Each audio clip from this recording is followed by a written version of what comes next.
स्वागत है बच्चों आप सभी का आपकी हिंदी की क्लास में। जैसा कि आप सभी को पता है कि रत्नाकर सर की वजह से हम लोग इस प्लेटफॉर्म पर आए और रत्नाकर सर का ये उद्देश्य है कि इसी प्लेटफॉर्म पर सीबीएसई की सारी क्लासेस आपको प्रोवाइड की जाएं। तो जैसा कि मैं हिंदी पढ़ा रहा हूँ आपको, तो अभी तक आप मेरा केवल कक्षा 11वीं का हिंदी का वीडियो देखे होंगे और आज मैं उसी श्रृंखला में उसी क्रम में आगे बढ़ते हुए आपको 12वीं का पहला वीडियो लेकर आया हूँ आपके लिए। और आप देखेंगे कि इसमें आपको मैंने जो भी आपके पहले चैप्टर का आत्म परिचय का एक्सप्लेनेशन है वो देने का प्रयास किया है। आप देखेंगे कि 11वीं में आप जो पढ़ के आए हैं पिछली क्लास में, उसमें आपने देखा होगा कि आपको सबसे पहले गद्य खंड मिला था, लेकिन 12वीं में पहले आपको पद्य खंड मिलेगा, काव्य खंड मिलेगा। इसमें तो काव्य खंड में जो आपका पहला पाठ है आपके यहाँ आरोह भाग 2 का, वो है आत्म परिचय का, जिसके रचयिता जो हैं हरिवंश राय बच्चन जी हैं। और हरिवंश राय बच्चन जी जो हैं वो अपने आप में एक कवियों के पुरोधा माने जा रहे हैं।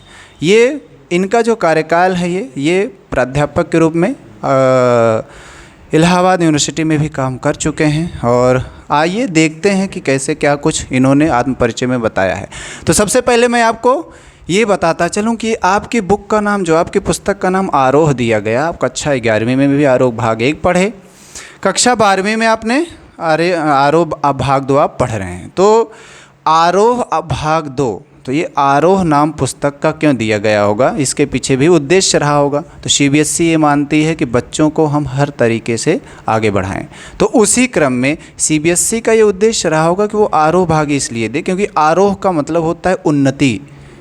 तो उन्नति कैसे होगी, ये तो हिंदी का सब्जेक्ट है, तो हिंदी में साहित्यिक क्षेत्र में आपकी उन्नति कैसे हो, इसको ध्यान में रख करके साहित्य की बातों को हिंदी के आपकी बुक में शामिल किया गया और इसीलिए उसका नाम आरोह दिया गया। तो आते हैं फिर देखते हैं हरिवंश राय जी का थोड़ा सा परिचय जानते हैं, जो कि आत्म परिचय। आपको देखेंगे आत्म परिचय और गीत दो आपको यहाँ काव्यखंड प्रस्तुत किए गए हैं।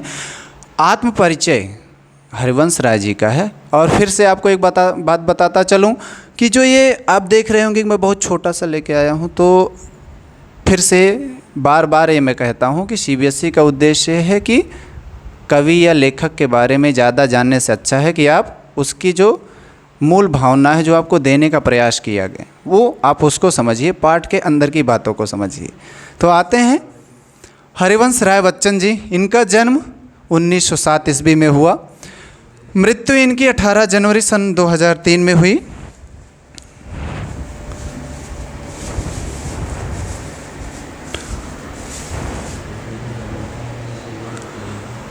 जन्म स्थान इनका प्रयाग इस समय हो चुका है, इसका पहले का नाम इलाहाबाद जानते ही है।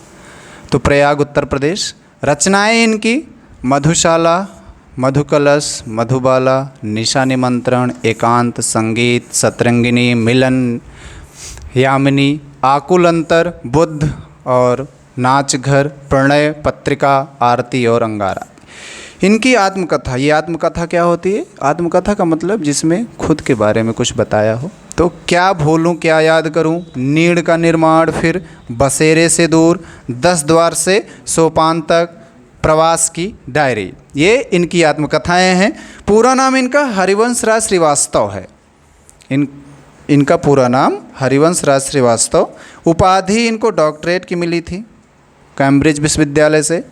इनका जन्म 27 नवंबर 1907 को हुआ था। जन्मस्थान इनका प्रयाग। मृत्यु 18 जनवरी 2003। यहाँ केवल 2003 और 1907 लिखा। तो आपको एक दुविधा हो रही होगी, थोड़ा सा कन्फ्यूज़न हुआ होगा कि आत्म परिचय में पढ़ाने चल रहा हूँ, लेकिन इन काव्य रचनाओं में जितना नाम लिखा गया है इसमें कहीं भी आत्म परिचय का नाम नहीं दिख रहा है। तो ये कैसे हरिवंश राय जी की रचना हो गई? तो ये आत्म परिचय जो है ये निशा निमंत्रण, जो उनका काव्य संग्रह है, उसी में लिखा गया है, उसी से लिया गया है। ये जो निशा निमंत्रण आप देख रहे हैं ये लिखा हुआ है, ये निशा निमंत्रण से ही आत्म परिचय जो आपके यहाँ पाठ है वो लिया गया है। आइए देखते हैं क्या कुछ इसमें बताया गया है। आत्म परिचय हरिवंश राय। मैं जग जीवन का भार लिए फिरता हूँ। तो आत्म परिचय को पहले हम बताएंगे आत्म परिचय क्या होता है, क्योंकि जैसे मैंने पहले बताया कि आपके पुस्तक का नाम आरोह है तो आरोह का नाम, आरोह का अर्थ जानना चाहिए। तो इसका नाम आत्म परिचय क्यों दिया गया? आत्म का मतलब होता है स्वयं से, परिचय का मतलब है जानकारी देना। तो ये जो यहाँ कवि जी हैं ये अपने बारे में जानकारी दे रहे हैं, और आप देखेंगे कि ये जानकारी जो दे रहे हैं, ये जो जानकारी है इनकी,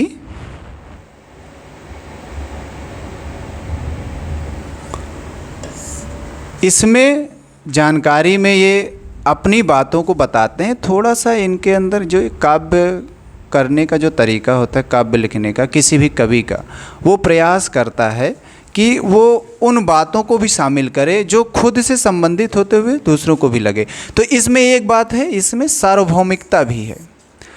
सार्वभौमिकता का मतलब यह है कि आत्म परिचय, कवि यहाँ बता रहा है अपनी बातें, लेकिन जो कोई भी इसको पढ़ेगा उसको लगेगा ये सच में मेरे साथ भी ऐसे ही होता है। ये सार्वभौमिकता है, ये इसका सबसे बड़ा गुण है। अभी मैं आपको काव्य सौंदर्य में शिल्प सौंदर्य और भाव सौंदर्य जब बताऊंगा तो उसमें मैं आपको बताऊंगा कि कैसे इसकी रचना की गई है, किन शब्दों को लिया गया है, क्या भाव ध्यान में रख करके इसकी रचना की गई। पहले हम व्याख्या जानते हैं, और व्याख्या से पहले आप शुरुआत से ही पढ़ते आ रहे हैं संदर्भ, तो संदर्भ हम बताते हैं कि कहाँ से ली गई हैं। प्रस्तुत पंक्तियाँ हमारी पाठ्यपुस्तक आरोह भाग 2 के हरिवंश राय जी द्वारा रचित आत्म परिचय से ली गई हैं, जो कि निशा निमंत्रण में संकलित है।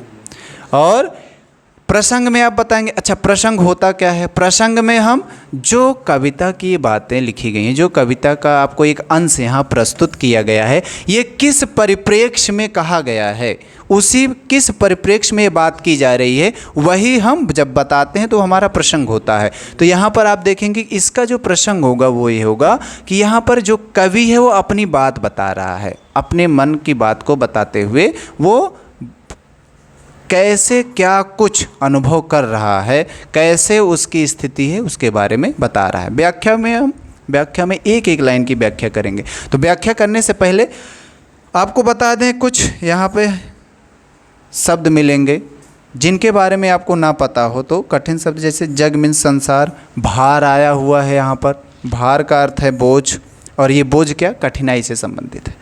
झंकृत, झंझनाहट, झंझन की आवाज़ मतलब झंकार, कंपन, ये किसी बात को याद करके अंदर से थोड़ा इनके अंदर ऐसी भावना आ जाती है जिससे ये थोड़ा इनका जो मन है वो विह्वल हो उठता है कि क्या ऐसा है।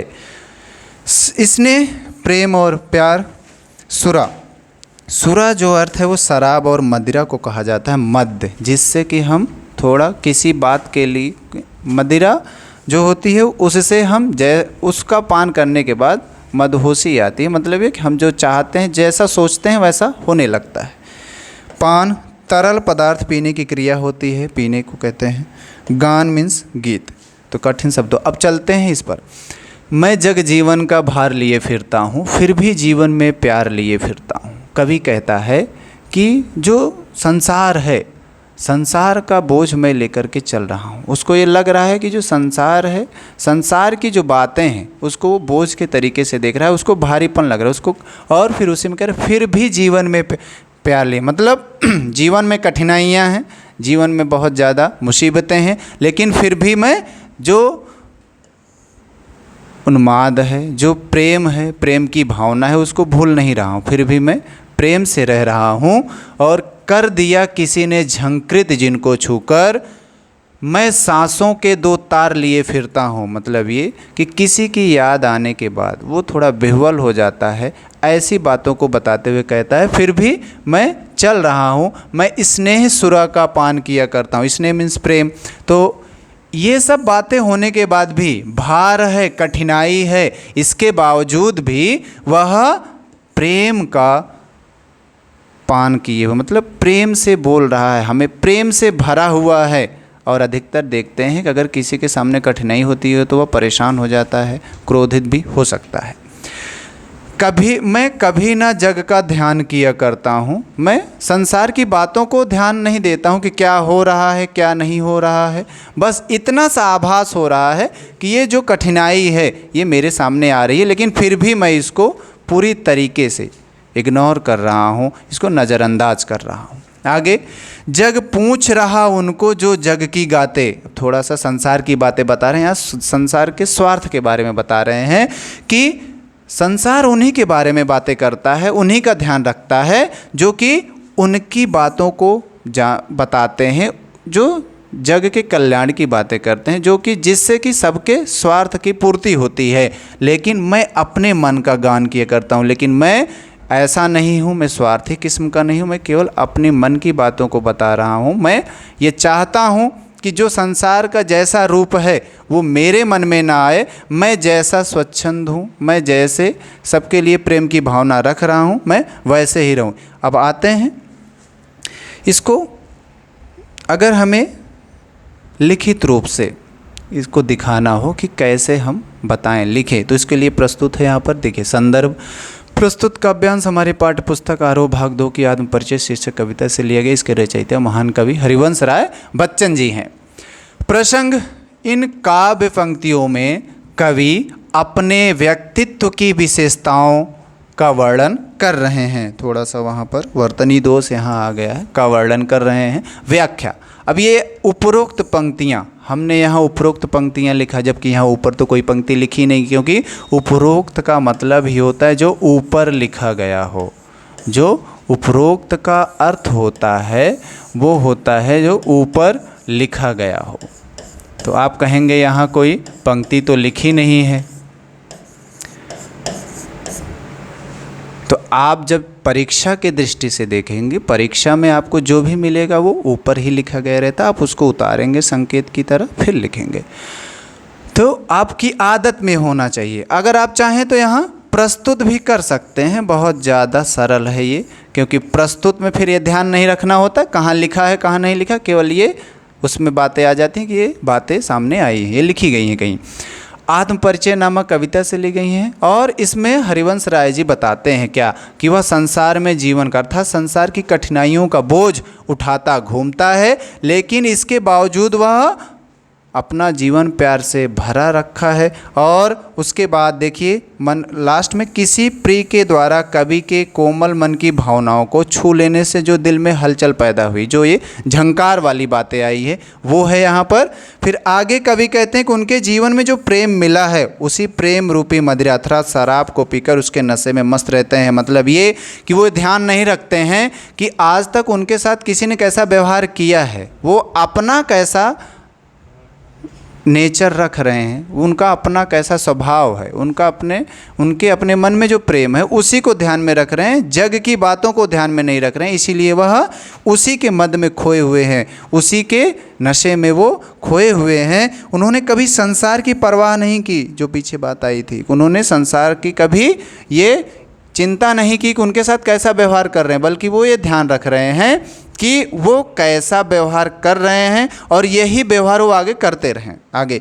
क्योंकि कवि के अनुसार यह पूरा संसार उन्हीं लोगों को अधिक महत्व देता है या उन्हीं को पूछता है जो संसार के अनुसार चलते हैं तथा उनका गुणगान करते हैं। ये पहले भी मैंने बताया आपको कि जो संसार है वो थोड़ा स्वार्थी किस्म का है, वो उन्हीं की बातें करता है जो उनके काम के लायक होता है। और फिर इसके बाद आगे है कि फिर दुनिया उनके बारे में क्या कहेगी, उन्होंने इसकी कभी परवाह नहीं की, क्योंकि वो स्वच्छंद रहना चाहते हैं, वो अपने मन को फ्री रखते हैं, वो संसार में अपने आप को उलझाना नहीं चाहते हैं। बस केवल उनको इतना आभास है कि संसार में कठिनाइयाँ हैं, इसी को ध्यान में रखते हैं बस, लेकिन उसके बदले में संसार से उनसे क्या मिल रहा है उनको, इसका उनको जरा भी ध्यान नहीं रखना है। आगे चलते हैं अगले।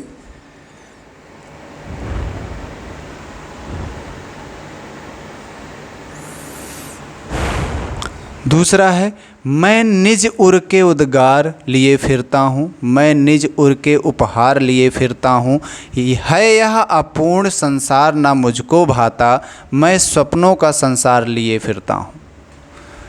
तो निज का मतलब हमेशा, उर का मतलब मन और दिल, उपहार आप जान ही रहे हैं, उद्गार दिल के भाव को कहा जाता है।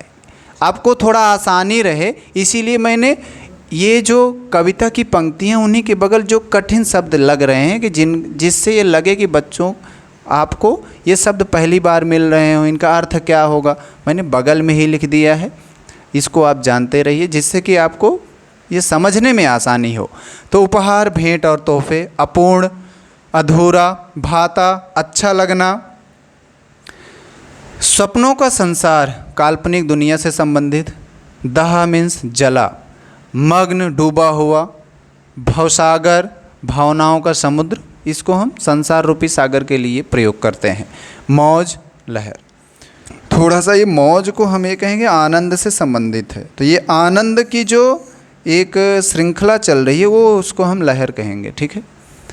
तो आते हैं फिर, निज उर के उद्गार लिए फिरता हूँ मैं, निज उर के उपहार लिए फिरता हूँ। ये हमेशा मन में सबके लिए अच्छी भावना का ध्यान रखता हूँ, किसी के लिए मैं दुर्भावना नहीं आने देता हूँ। सबके लिए उर के उपहार मतलब दिल में हम सबके लिए अच्छी कामना रखते हैं। और है यह अपूर्ण संसार ना मुझको भाता, लेकिन संसार मुझे अच्छा नहीं लगता। क्यों नहीं अच्छा लगता है? मैं सपनों का संसार लिए फिरता हूँ, क्योंकि जो संसार है, यहाँ की जो बातें हैं वह ज़रूर कहीं न कहीं पीड़ा देंगी। इसीलिए मैं अपना खुद का संसार बनाया हूँ, जहाँ से मुझे पीड़ा नाम की चीज़ ना मिले, मुझे पीड़ा का आभास ना होने पाए। मैं जला हृदय में अग्नि दहा करता हूँ। ये जला का मतलब ये नहीं जल गया, मतलब ये कि मैंने अपने हृदय में अग्नि जलाई है, शुरुआत की है किसकी, और उसी में मैं खुद को जला रहा हूँ। मैं किसी व्यक्ति को या किसी व्यक्ति विशेष से किसी ईर्ष्या भावना नहीं रखना चाहता। मैं ऐसे कुछ बातें हैं जिनके लिए खुद को तपा रहा हूँ, जिससे कि मैं संसार में ना उलझूँ, मेरे जो विचार हैं वो मुझे आगे ले जाएं, मैं कहीं और ना जाऊँ। सुख दुख दोनों में मग्न रहा करता हूँ। यही बातें हैं कि ये जो हृदय में अग्नि जल रही है उसमें मैं दह रहा हूँ। क्यों? जिससे कि मैं सुख और दुख दोनों में समान रूप से व्यवहार करूं। ऐसा ना हो कि मैं सुख आने पर बहुत ज़्यादा खुशी हो जाऊं, दुख आ जाए तो मैं विह्वल हो जाऊं, मैं थोड़ा सा परेशान हो जाऊं, ऐसा बिल्कुल नहीं है। जग भव सागर तरने को नाव बनाए, मैं भव मौजों पर मस्त बहा करता हूं।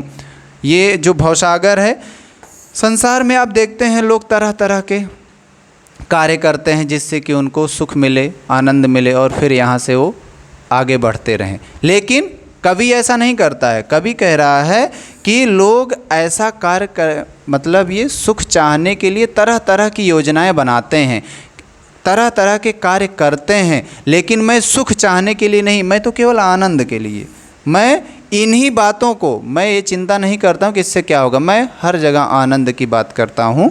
तो ये इसके लिए आगे इसको आपको हम देखिए पूरा एक अच्छे से लिखा हुआ मिलेगा आपको। जो मैंने एक्सप्लेन किया उन्हीं बातों को लिखित रूप से आपको मिलेगा। प्रसंग, यहाँ कवि अपने उद्गारों, सपनों को उजागर कर अपनी मौज में सबको शामिल करना चाहता है। वो चाहता है कि जैसे मैं हूँ वैसे सब रहें, मैं संसार में ना हो जाऊँ, बल्कि संसार मुझसे देख करके कुछ आगे सीखे।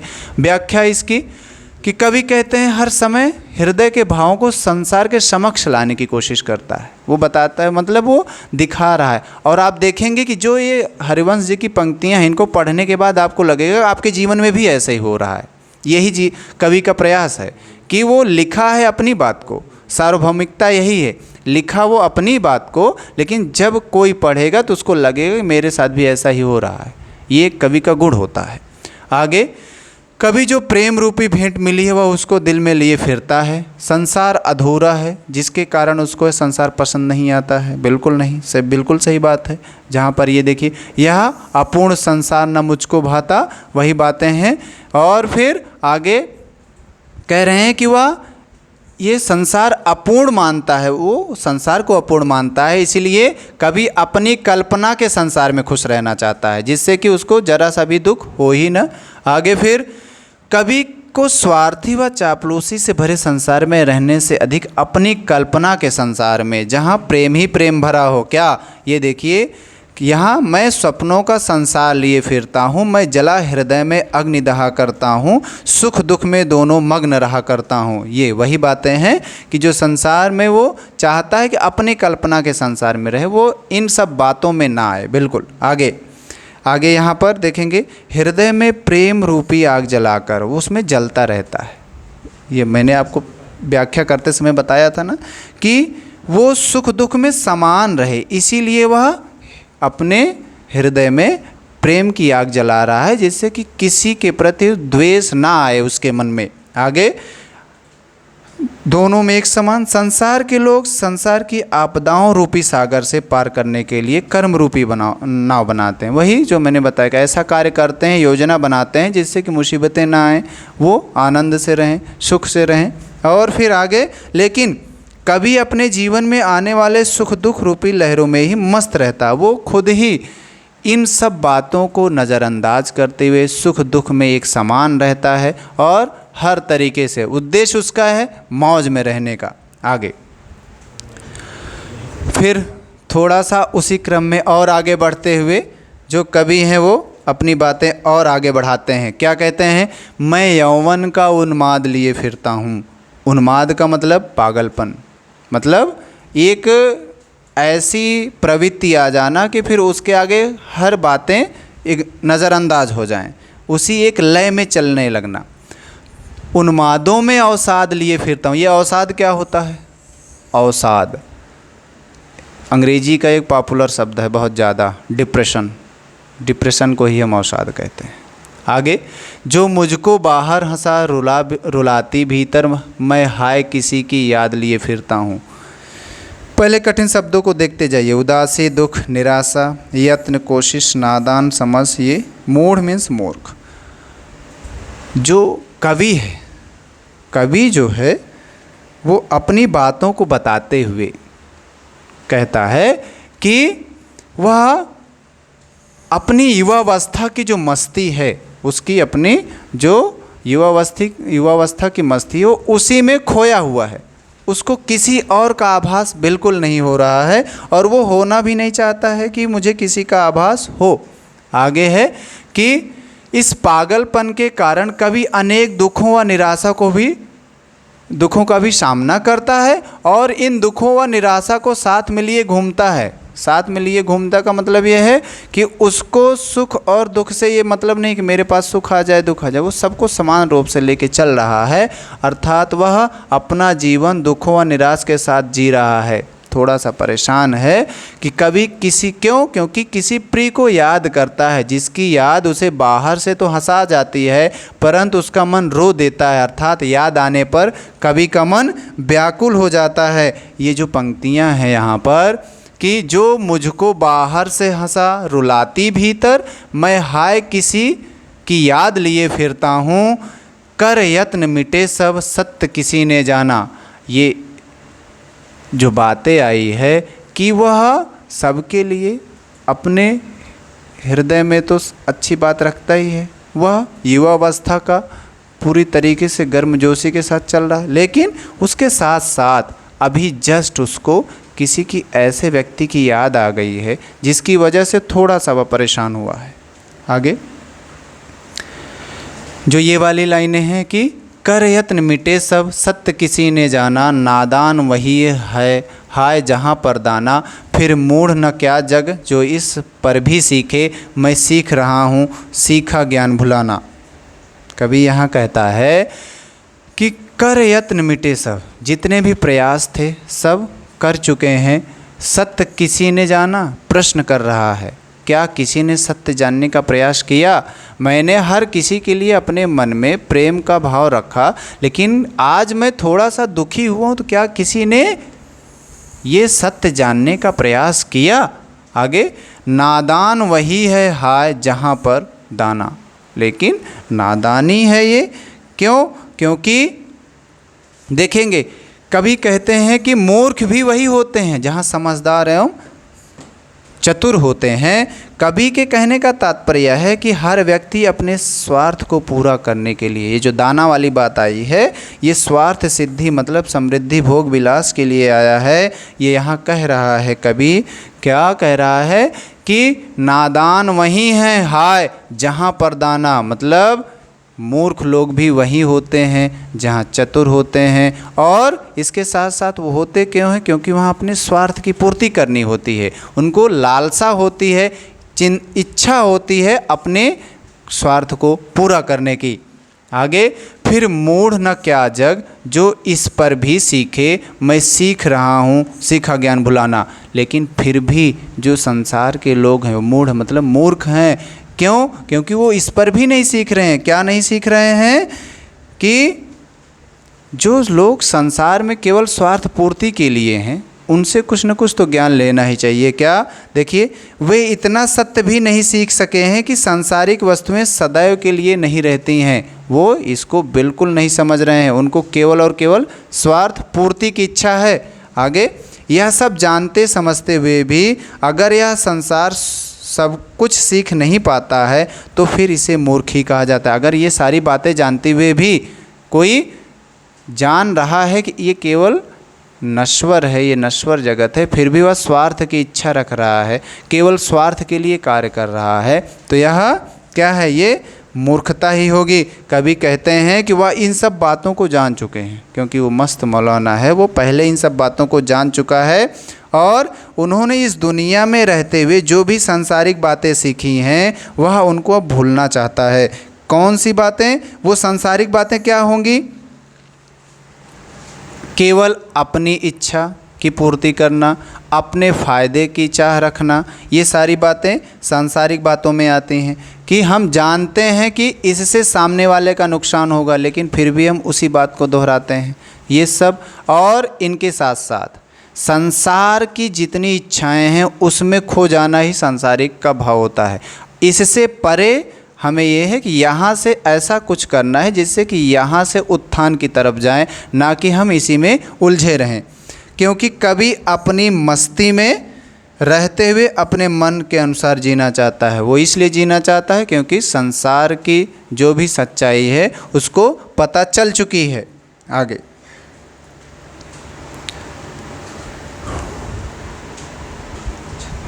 अब इसी के साथ वो बताते हैं। देखिए, शुरुआत में उन्होंने कहा मैं मस्त हूँ, मैं किसी का ध्यान नहीं रखता हूँ, मैं सब सुख दुख में समान रहता हूँ। लेकिन फिर थोड़ा सा उनको किसी की याद आ जाती है तो थोड़ा सा परेशान होते हैं। फिर संसार को उलाहना देते हैं कि जिस संसार के लिए हमने हमेशा एक अच्छा भाव रखा, किसी के लिए हमने स्वार्थ की इच्छा नहीं दिखाई, अपने कोई भी कार्य मैंने इसलिए नहीं किया जिससे कि मेरा स्वार्थ है, मैंने हर तरह से सबके साथ समानता का व्यवहार किया। लेकिन इसके बावजूद क्या किसी ने मेरे दुखी होने पर यह जानने का प्रयास किया कि मैं दुखी क्यों हूँ? और फिर उसी में आगे बढ़ते हुए पिछले अभी तक जो हमने पढ़ा उसमें बताया गया है कि कभी ये सब बातें बताते हुए बताता है कि ये सब क्या है? ये सब मूर्ख लोगों का संसार है यहाँ पर, जहाँ, और ये होता क्यों है? क्योंकि जहाँ समझदार होंगे वहीं मूर्ख भी होंगे। और ये मूर्ख लोगों को तो हम कुछ नहीं कह सकते क्योंकि ये मूर्खता है उनकी।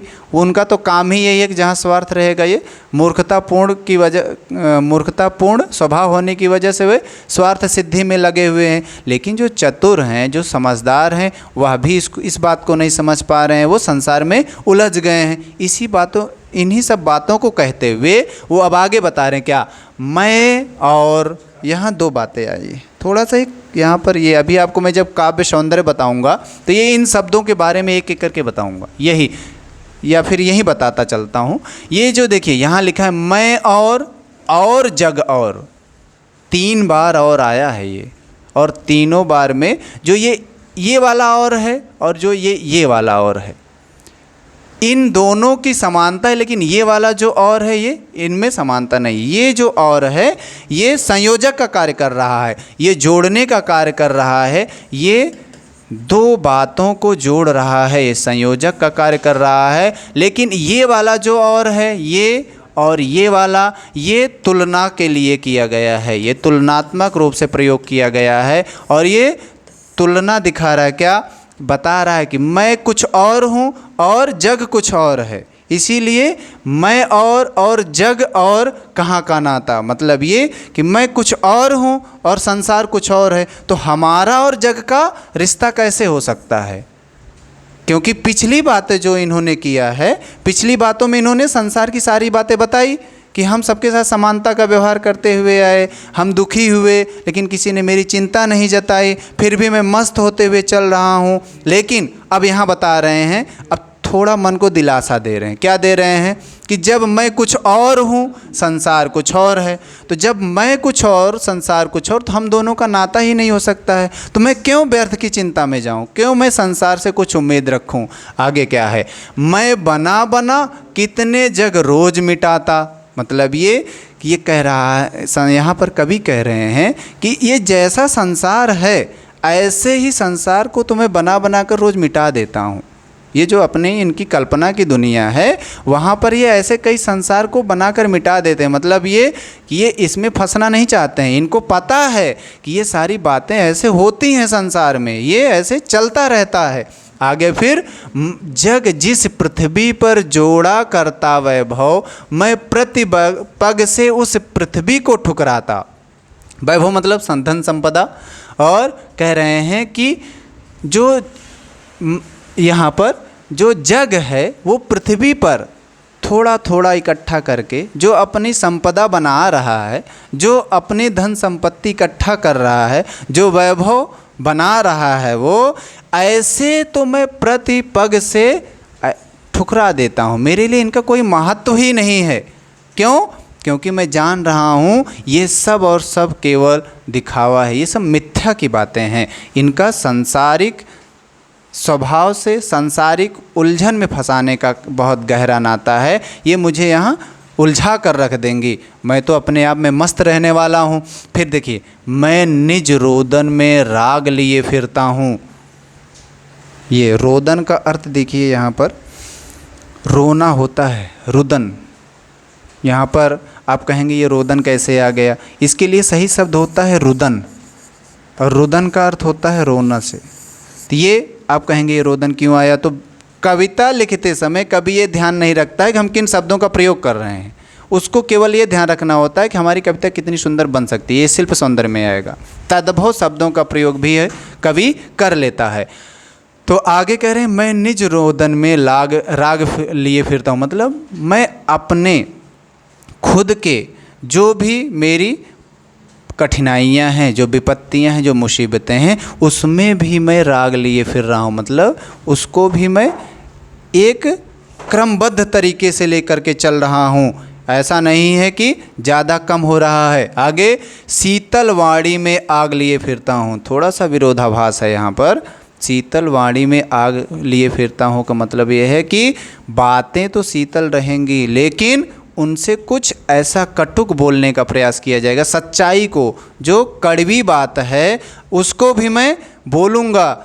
भले ही मैं शीतलता से बोलूँ, लेकिन बात अगर कड़वी है तो मैं उसको बोलने से पीछे नहीं हटूँगा। हो जिस पर भूपों के प्रसाद निछावर। देखिए, दो बातें हैं, एक होता है प्रसाद और एक होता है प्रसाद। दोनों आया है, तो थोड़ा सा दोनों में अंतर जानते रहिएगा। ये जो प्रसाद है, ये प्रसाद, और ये जो प्रसाद है, दोनों में अंतर है। प्रसाद का अर्थ होता है राजभवन या राजमहल, और भूप का मतलब आप पर्यायवाची शुरू से पढ़ते ही आ रहे हैं। भूप का मतलब क्या होता है? राजा ना, जो नरेश होता है। आगे, मैं वह खंडहर का भाग लिए फिरता हूँ। मतलब ये कि थोड़ा सा त्याग की भावना आई है यहाँ कवि की। क्या? कि जिस प्रसाद पर निछावर हो, मतलब हो जिस पर भूपों के प्रसाद निछावर। राजाओं के बड़े बड़े महल भी जिस पर निछावर हो जाते हैं, कुर्बान हो जाते हैं।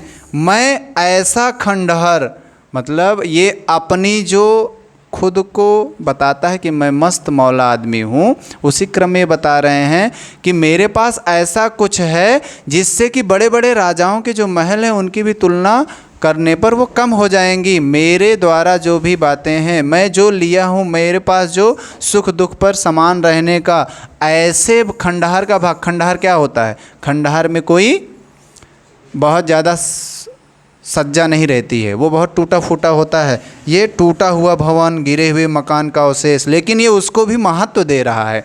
बता रहा है कि मेरे पास ऐसा खंडहर है, ऐसा टूटा हुआ भवन है जिस पर बड़े बड़े महलों के, बड़े बड़े राजाओं के महल भी कुर्बान हो जाएं, ऐसा है। मतलब ये महत्व दे रहा है, वही बात है कि संसार में यह अपने आप को पूरी तरीके से उलझाना नहीं चाहता है, खुद को ही महत्व देना चाहते हैं कवि। यहाँ पर आगे चलते हैं।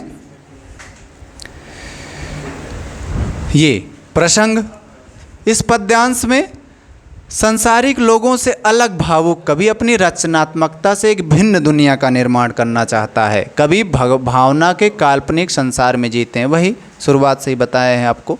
इसमें व्याख्या देख लेंगे आप। व्याख्या में कि कल्पना के अनुसार संसार का निर्माण करता है और फिर उसमें खंडहर का एक हिस्सा लिए घूमता है, जो कि आप जानेंगे कि उसका जीवन प्रेम में निराशा के कारण खंडहर सा हो गया है कि, और ऐसा है कि राजा का महल भी उस पर न्यौछावर किया जा सकता है। आगे बढ़ते हैं। एक्सप्लेन पहले ही कर दिए हैं, आप इसको पढ़ लीजिएगा। आगे है, मैं रोया इसको तुम कहते हो गाना। थोड़ा सा उलाहना दे रहे हैं संसार को कि मैं रोया इसको तुम कहते हो गाना, मैं फूट पड़ा तुम कहते हो छंद बनाना। लोगों को लगता है संसार को थोड़ा सा ताना दे रहे हैं कि जब मैं रो रहा हूँ तो आपको लग रहा है कि मैं गा रहा हूँ। गा नहीं रहा हूँ, मतलब जो मैं कविता कह रहा हूँ, जो मैं बोल रहा हूँ, इसमें मेरा रुदन का भाव है, मैं पीड़ित हूँ, लेकिन आपको लग रहा है कि मैं कविताएं गा रहा हूँ, तो ये अच्छी बात है। आगे, क्यों कवि कहकर संसार, अच्छा, मैं फूट पड़ा तुम कहते छंद बनाना, मतलब मैं इसी क्रम में आगे फूट पड़ना का मतलब बहुत ज़्यादा टूट रहा हूँ, बहुत ज़्यादा रोते हुए, बहुत ज़्यादा परेशान हूँ, तो आपको लग रहा है कि मैं जो छंद जो होता है वो कविता की एक विशेषता होती है जिसमें हम और ज़्यादा तीव्रता के साथ ये उसको थोड़ा लय के साथ गाते हैं, तो उसमें आपको लग रहा है कि मैं राग बना रहा हूँ, छंद बना रहा हूँ, मतलब ये कि मैं उसको व्यवस्थित तरीके से कर रहा हूँ, ऐसा बिल्कुल नहीं है। आगे, क्यों कवि कहकर संसार मुझे अपनाए, मैं दुनिया का हूँ एक नया दीवाना। कह रहे हैं कि क्यों आप लोग मुझे कवि कहते हैं, मैं तो एक दीवाना व्यक्ति हूँ और संसार से मुझे उम्मीद भी नहीं है। आगे, मैं दीवानों का वेश लिए फिरता हूँ, मैं मादकता निःशेष लिए फिरता हूँ। मादकता का मतलब मस्ती, नशा, उन्माद। और ये छंद के लिए देखिए, मात्राओं का निश्चित मान जिनके अनुसार पद रचना की जाती है, ये एक लय होता है, तो गाते समय छंद के अनुसार जब गाएंगे तो थोड़ा सुनने में अच्छा लगेगा। तो कभी कह रहा है कि मैं रो रहा हूँ और आप कहते हो कि मैं गा रहा हूँ, मतलब मैं पीड़ित हूँ और आपको लग रहा है कि मैं खुशी से बातें बोल रहा हूँ। और मैं फूट पड़ता हूँ, मतलब थोड़ा और उसी क्रम में और ज़्यादा द्रवित हो जा रहा हूँ, दुखी हो रहा हूँ, तो आपको लग रहा है कि मैं लयबद्ध तरीके से गा रहा हूँ। आगे, मैं दुनिया का हूँ एक दीवाना, मैं दीवानों का वेश लिए फिरता हूँ, मैं मादकता निःशेष लिए फिरता हूँ, जिसको सुनकर जग झुके लहराए, मैं मस्ती का संदेश लिए फिरता हूँ। फिर से वही मस्ती की भावना आगे, मतलब ये फिर से अपने आप को इन सब में उलझाना नहीं चाहता है। आगे देखेंगे आप, देखें ये लास्ट वाली जो आपकी 4 लाइनें हैं, उनके लिए व्याख्या यह है कि कवि कहते हैं कि ना जाने क्यों समाज उसे दीवाना स्वीकार नहीं करता है, जबकि मैं तो वैसा ही हूँ। आगे, जबकि वह दीवानों का रूप धारण करके संसार में घूमता रहता है, वह किसी से बिल्कुल लगाव नहीं रखता है, वह जैसे सुख में वैसे दुख में एकदम मस्त आदमी। उसके जीवन में जो प्रेम रूपी मस्ती शेष रह गई है, वह उसे लिए घूमता फिरता है। कभी उसी मस्ती रूपी जो भावना है उसकी, उसी का संदेश लेकर घूमते हुए कह रहा है, जिसको जो सुनकर सारा संसार झूम उठता है। कवि के प्रेम भरे गीतों की मस्ती सुनकर लोग खुशी में, लोग प्रेम में झुक जाते हैं तथा प्रेम के आनंद से झूमने लगते हैं।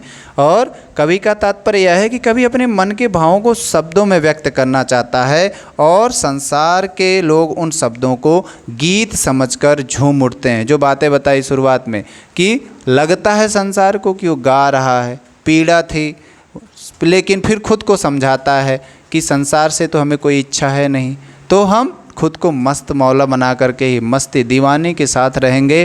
फिर आगे बढ़ते हैं, जो आपका अगला है,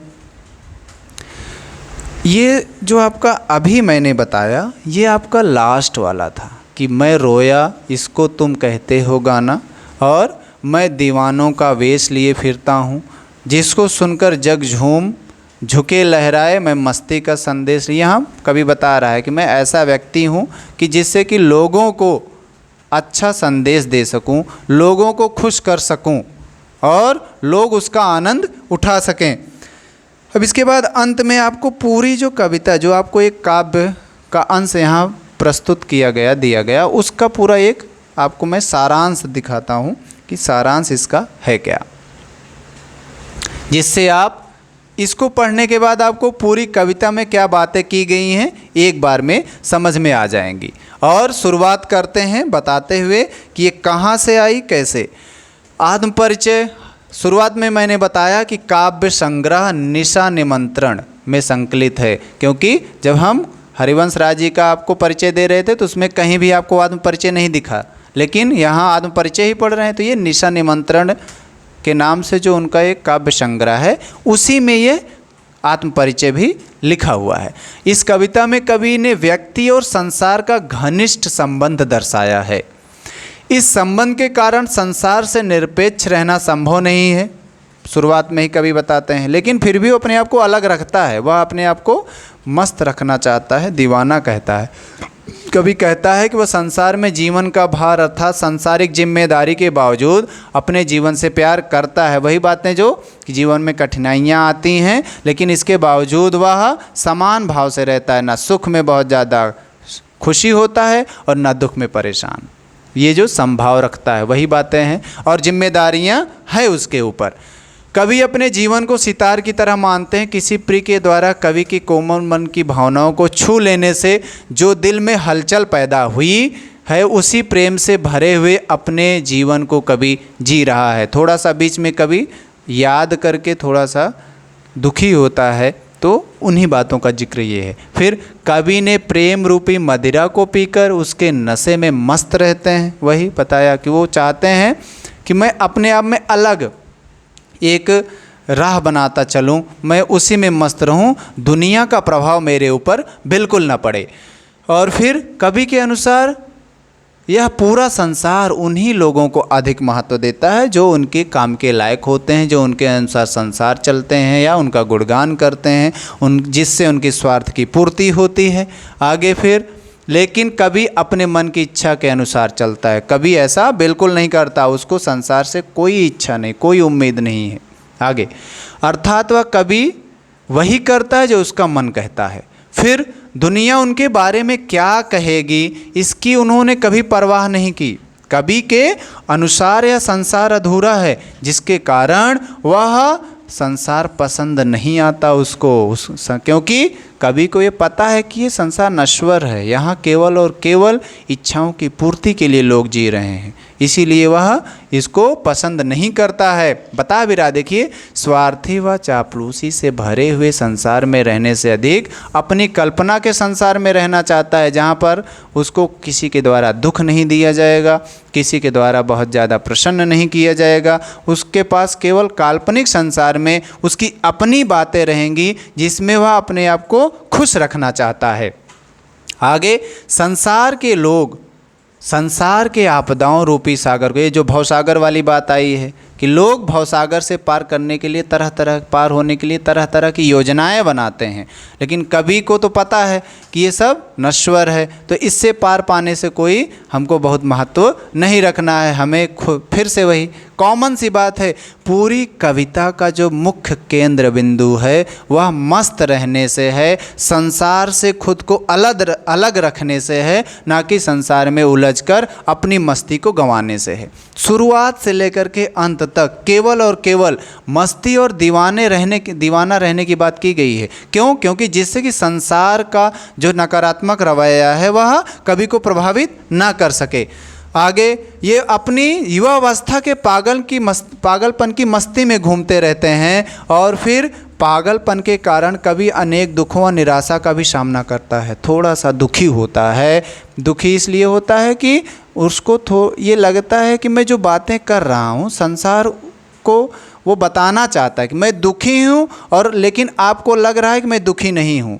बस यही इसी बात का दुख होता है उसको कि संसार को जरा सा ये आभास नहीं हो रहा है कि मैं दुखी हूँ, जबकि वह जानता है कि संसार इन सब बातों को नहीं लेगा। वो केवल उन्हीं बातों को ध्यान में रखता है जिससे उनके स्वार्थ की पूर्ति होती है। आगे वह इन दुखों और निराशा को साथ में लिए घूमता है। संसार में लोगों ने सत्य को जानने की कोशिश की, परंतु कोई भी सत्य को नहीं जान पाया और बिना सत्य जाने ही संसार को छोड़कर चले गए। कभी बताते हैं नादान अर्थात मूर्ख, वही स्वार्थ सिद्धि के लिए सब लोग एक दूसरे से जुड़े रहते हैं। लेकिन कुछ ऐसे भी होते हैं जो नादान नहीं होते हैं, चतुर होते हैं।